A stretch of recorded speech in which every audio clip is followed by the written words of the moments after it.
Hola, ¿qué tal? ¿Cómo están ustedes? Gracias por estar en Te Informa en la entrevista con Felipe Canchola. El día de hoy tenemos un invitado especial y el más especial de todos los invitados, podríamos decir, porque es un irapuatense que ha incursionado en lo que es el arte y la cultura, en lo que es la música y particularmente en la ejecución del piano, que es un concertista ya conocido y reconocido a nivel internacional, que ha estado en otros países y se ha abierto camino en estas áreas. Poco a poco es irapuatense, orgullosamente irapuatense, y quisiéramos que él mismo nos fuera platicando su trayectoria. Él es Luis Germán Miranda. Muchas gracias, Luis, por estar con nosotros y te agradezco que hayas aceptado la invitación a este noticiario. Muchas gracias, Felipe. Siempre es un placer coincidir y saludo a su auditorio. Agradezco también el espacio y como bien usted lo menciona, soy aquí de la ciudad de Las Fresas, sí, orgullosamente originario de Irapuato. Y desde niño me alenté mucho por estudiar música. Este movimiento tan grande que es que hace el Festival Internacional Cervantino, sí, en diferentes partes no nada más de la capital, sino que también mandan a otras ciudades los espectáculos que vienen, tanto locales como internacionales. Sí. Me tocó que ver algunos espectáculos desde niño, conciertos de música, de órgano, de piano, de orquestas. Y eso me cautivó desde que tenía 4 o 5 años. Mis papás me llevaban a este tipo de conciertos. Sí. Y fue cuando me enamoré de la música y dije, yo quiero tocar un instrumento.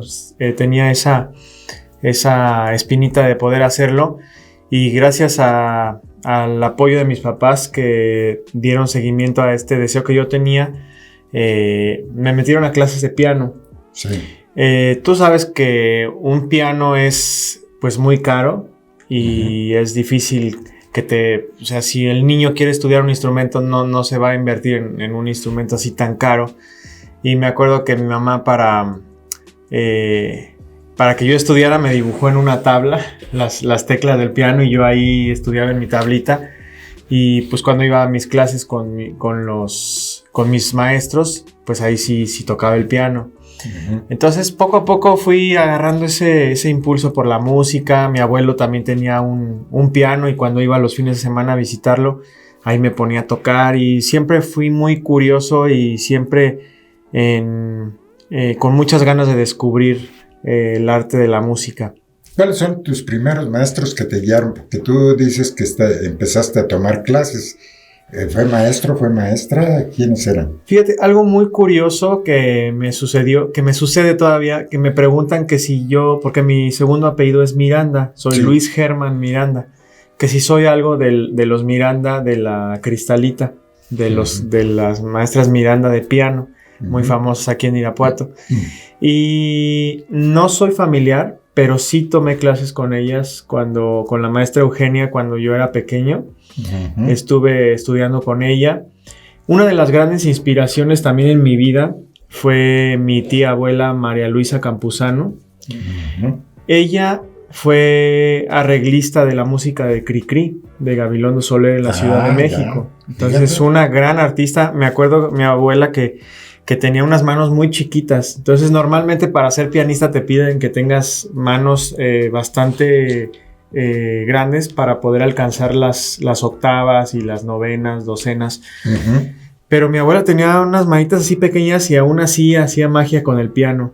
Entonces, ella vivía en Ciudad de México y nos contaba estas historias de que había trabajado con Gabilondo Soler y bueno, para mí eso es algo muy trascendental. Y después, cuando ella venía de Ciudad de México aquí de vacaciones, pues me daba clases, trabajaba conmigo, veía que tenía mucho talento y mucha chispa de querer hacer música. Entonces también ella fue una gran fuente de inspiración en la música. Mi primo Ernesto Miranda, que yo le digo mi primo neto y padrino, también un gran músico, sí, más grande que yo. Entonces para mí ellos eran como los íconos de mi vida, de a ver cómo tocaban, y ahí me les pegaba y de repente me decía, mira, hazle así, y nos poníamos a tocar ahí a 4 manos en las fiestas familiares. Y fue algo muy bonito. Irapuato me ha dado mucho. Irapuato ha sido una fuente de inspiración gracias a los eventos que se organizaron de Casa de Cultura. Después también estuve un tiempo en la Casa de la Cultura. Uh-huh. Ya cuando fui creciendo, ya profesionalizando mi carrera, y ya agarrando esa línea de, ¿sabes qué? Yo quiero ser músico.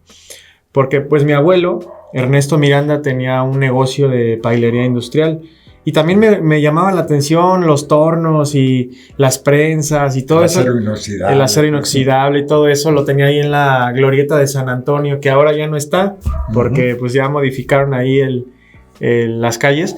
Era el señor Ernesto Miranda, don Ernesto Miranda. Uh-huh. Entonces también me gustaba ese tema de la ingeniería. Y estudié un tiempo, bueno, la prepa la estudié en el Cebetis y hice la carrera técnica en mecánica industrial, porque pues yo también tenía esa espinita de a ver si era mi camino. Pero finalmente, hablando de la música, fue el camino que elegí.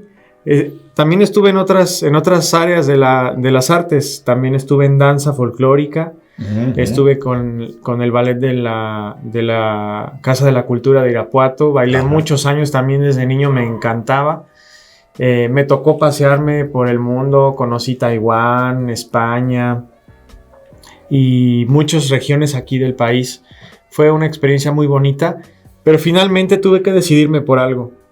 Porque cuando yo me fui a Guanajuato, a la Universidad de Guanajuato, a la Escuela de Música, también intenté estar en el ballet folclórico de la Universidad de Guanajuato, pero son horarios muy exigentes, como toda disciplina lo requiere, y la música también. Entonces, o elegía o una o la otra. Entonces me decanté por la música, y es a lo que ahora me dedico actualmente. Después de si empecé a los 5 años, ya tengo más de 25 años que empecé a tocar por primera vez un piano.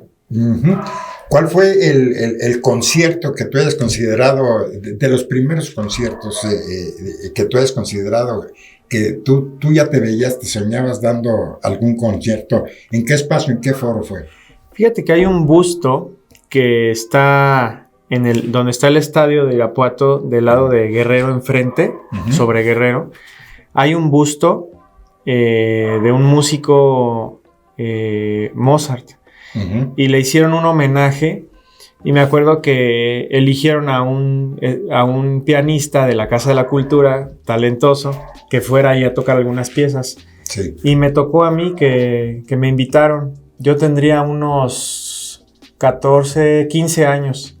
Uh-huh. Ese concierto fue uno de mis parteaguas, porque me di cuenta de que la gente reconocía mi talento, y que el esfuerzo que yo estaba haciendo con mucha dedicación, con mucho entusiasmo, se veía reflejado en el escenario.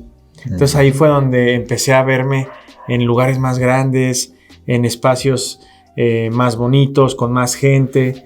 Y siempre tocar para mi ciudad ha sido uno de los orgullos más grandes como irapuatense, porque dicen que uno nunca es profeta en su tierra. Así es. Pero no he tenido tan mala suerte. Fíjate que la gente me sigue mucho, y yo estoy muy agradecido, porque desde que mis primeros pasos en la música siempre ha habido seguidores que me preguntan cuándo me presento, y ahí están siempre fieles a los conciertos.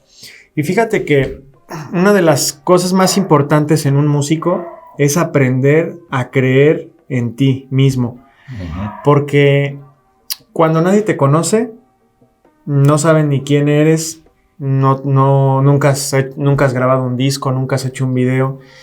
Entonces tú tienes que ser muy tenaz en ese sentido.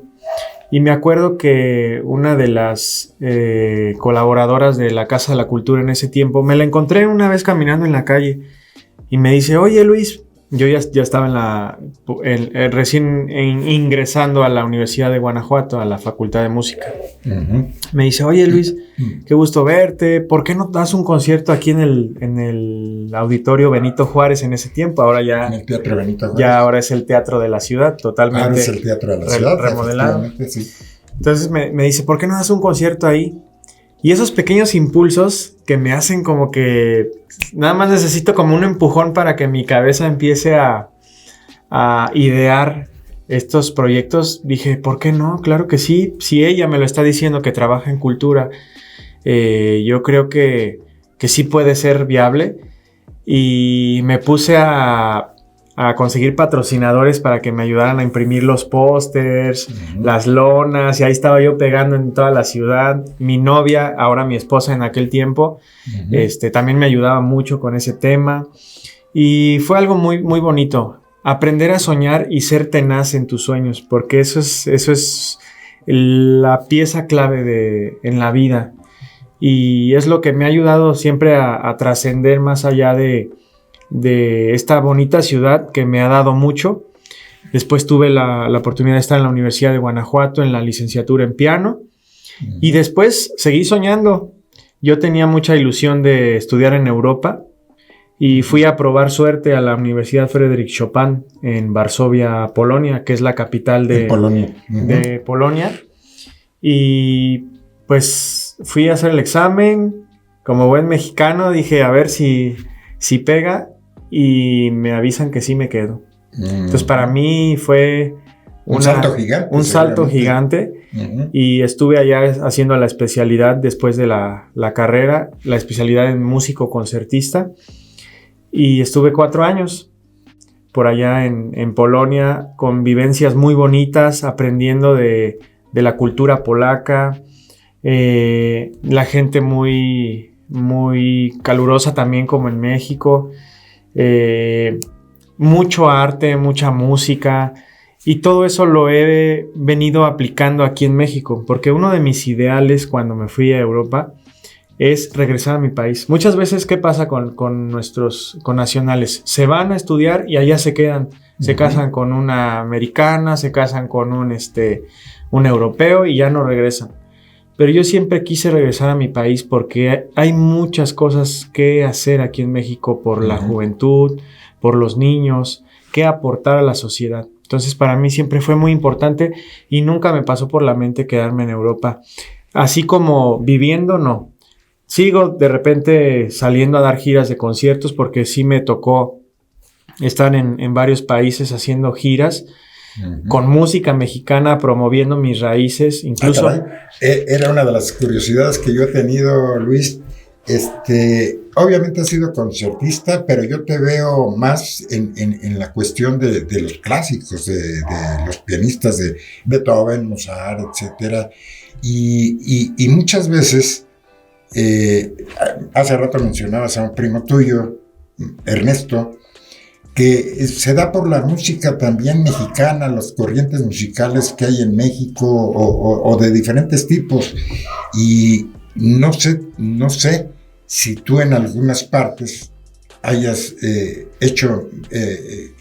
hayas destacado o ¿cómo pudiéramos decir? Dar a conocer la música mexicana. Sí, claro que sí. Siempre que tuve la oportunidad de hacerlo, ahí estuvo la música mexicana presente en diferentes países. Tuve la fortuna de hacer un dúo con un amigo mío, Daniel Torres, también mexicano. Hicimos conciertos a 2 pianos. Tocábamos el Huapango de Moncayo a 2 pianos, la Sinfonía India de Carlos Chávez, tocamos el Danzón 2 de Márquez también para 2 pianos. Estrenamos algunas obras de compositores mexicanos también. Y fíjate algo muy curioso, en una de mis giras que tenía en Europa, toqué en Roma, ahí junto al Coliseo Romano montaron un escenario muy padre en un festival de música, y dije, ¿qué voy a tocar? Pues Chopin, Liszt, Rachmaninoff, toda esa música pues ya la conocen allá todos. Entonces dije, voy a tocar algo de mi tierra, ¿no? De mi estado. y se me prendió tocar el Vals sobre las olas de Juventino Rosas. Uh-huh. Y créeme que fue la pieza más aplaudida, les gustó mucho. Y 2 días después de estar en Roma, fui a dar un concierto en Romita. Entonces, de Roma a Romita, Luis Germán siempre está promoviendo de la Roma, música. Italia, a Romita, Guanajuato. Sí, algo muy curioso. Uh-huh. Y la gente, pues siempre me ha apoyado. Siempre he tenido un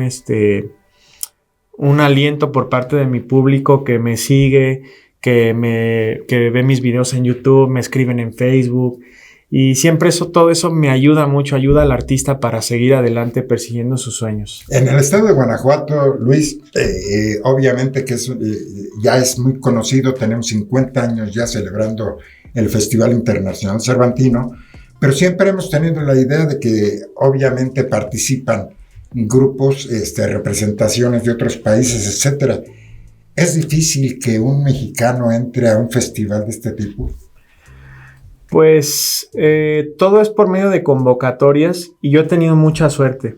Uh-huh. La primera vez que participé con el Cervantino fue con un grandioso músico alemán, el hijo de Stockhausen, Marcos Stockhausen, uh-huh. Un gran trompetista de música contemporánea, Stefano Scodanibio. Yo tenía 18 años uh-huh. y me invitaron a tocar uh-huh. con ellos en una presentación de un taller que se hizo allá en Guanajuato, y gracias a esa oportunidad yo agarré confianza y decir, ¿por qué no? Yo también puedo ser parte de este gran festival cervantino, y he participado en algunas ediciones. Uh-huh. Me han invitado varias veces, y una de las más que nunca se me van a olvidar fue precisamente este año, que fue el 50 aniversario del Festival Internacional Cervantino.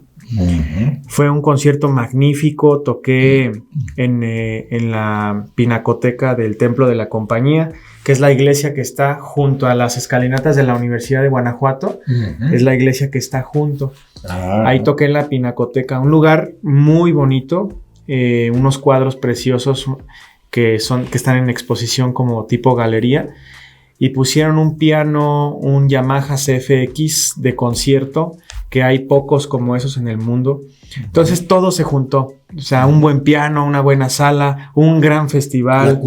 La acústica, gente, un público muy lindo. Y para mí es una de las experiencias más bonitas que yo me he llevado de México, y que cuando salgo al extranjero siempre lo presumo con mucho orgullo. Uh-huh. Efectivamente sí, porque hemos visto y hemos tenido noticias obviamente de los conciertos internacionales, también en los Estados Unidos. Supongo que has dado algunos conciertos, no sé si te ha tocado también. Sí, claro que he tenido la oportunidad de hacer giras en Estados Unidos. Este año estuve participando en un concierto a beneficio de una asociación que recaba pianos donados, les da mantenimiento y los manda a países con necesidad de estos instrumentos. Uh-huh. Los manda a México, a Latinoamérica, a África. Y bueno, es una asociación muy bonita que me invitó a participar en un concierto en Houston, y estuvimos tocando este año. También me tocó estar en California, en Los Ángeles, en el Shrine Auditorium, también hace unos años, para promover el voto latino. Uh-huh. Cuando estaba la contienda entre Trump y Hillary. Uh-huh. Sí. Entonces me invitaron también a participar ahí, y he sido siempre, a donde voy, llevo la música mexicana. Eso es importantísimo. Me acuerdo que ahí toqué en Los Ángeles, una de las piezas fue el Guapango de Moncayo. Uh-huh, efectivamente, también que sí. Ha tenido mucha aceptación entre la gente, ¿no? Lo que es el guapango es una corriente musical muy, muy, muy, muy de México. Sí. Pero sí, inclusive sí se ha visto la familia Miranda, obviamente es gente talentosa, lo seguimos de cerca. Tienes una prima precisamente que ahorita en la cuestión de la actuación, Carolina Miranda, que ha logrado también una penetración muy importante en lo que es hacer series, telenovelas, trabajos que ya ha saltado, se ha ido bastante lejos, ¿no? Sí, me da mucho gusto que Carolina está ahorita en Netflix, en algunas series, y es algo también muy bonito, ¿no? Catapultó que con ese protagonizando por ahí ¿Quién mató a Sara?, ¿no? Sí. Esa fue una de las cosas que la impulsaron muchísimo a tu prima. Sí, es muy talentosa, siempre desde niña se le dio esa chispa de ser disruptiva, y pues la tenacidad. Yo creo que si en algún momento tienes oportunidad de platicar con ella, te va a decir lo mismo. El ser tenaz en las artes, el siempre tener en mente tus sueños y no dejar de perseguirlos, es lo que te lleva a trascender en la vida y en las artes. Pues ojalá, me encantaría hacerle una entrevista como te la estoy haciendo a ti, gente talentosa y sobre todo irapuatense. Y obviamente que lo importante es que los habitantes, los irapuatenses, nos sintamos orgullosos todos de estas manifestaciones, de estas personas, paisanos nuestros, que han estado destacando y han estado sobresaliendo. Luis, hay personas que quizá en Irapuato no vean muchas oportunidades o que les gustaría en el mundo del arte y la cultura destacar, y la idea muchas veces es de que te veían, por ejemplo, a ti tocar muy pequeño y sale la duda, no, es que ya se nace o el músico se hace, y a veces no se ve la disciplina que se tiene que tener. Me gustaría que, para terminar, porque el espacio es corto, que le dieras un mensaje a todos aquellos que, como tú, en algún momento soñaron, se inclinaron, les gustó irse por ese camino. ¿Qué orientación o qué consejos les darías a estas nuevas generaciones? Mira, se necesitan varias cosas para la música, para las artes. Primero, sí hay que tener talento. Hay que tener el talento, el gusto, la entrega y sobre todo la disciplina. Porque un músico, un artista, un deportista, un ingeniero, lo que uno quiera hacer, si tienes el talento, pero no tienes después esa disciplina, porque el talento es como una semilla. La semilla la siembras, pero le tienes que echar agua. El agua es como la disciplina, tienes que estar cuidando de esa plantita para que vaya creciendo y el día de mañana, o dentro de 10 años o de 15 años, sea un gran árbol frondoso. Así es la vida. Tienes que estar sembrando tus ideales, sembrando tu talento y estarlo alimentando con disciplina, con entrega, con mucho sacrificio de repente, porque pues hay momentos en la vida en los que te pueden llegar a decir, no, tú no tienes talento, dedícate a otra cosa, te vas a morir de hambre, porque en la música suele suceder mucho. A mí infinidad de veces me lo dijeron, y mira, por aquí sigo, gracias a Dios, con mucho trabajo, con mucha entrega, ahora con una gran familia, y pues a los jóvenes que no dejen de perseguir sus sueños a pesar de que les digan que haya controversias, de que no se puede, de que no tienes talento. Si tú estás convencido y aplicas la disciplina y el esfuerzo firme, vas a lograr hacer tus sueños realidad. Pues con este mensaje y esta buena orientación para las nuevas generaciones, terminamos. Te agradecemos mucho el hecho de que hayas aceptado la invitación a esta entrevista, y sobre todo les agradecemos a todos ustedes que nos escuchan y que cada vez nos ven con más entusiasmo, porque las entrevistas siempre nos dejan enseñanzas, y es así como me despido. Soy su servidor y amigo Felipe Canchola. Muchas gracias por estar en Te Informa, y pásenla bien, que nada les cuesta.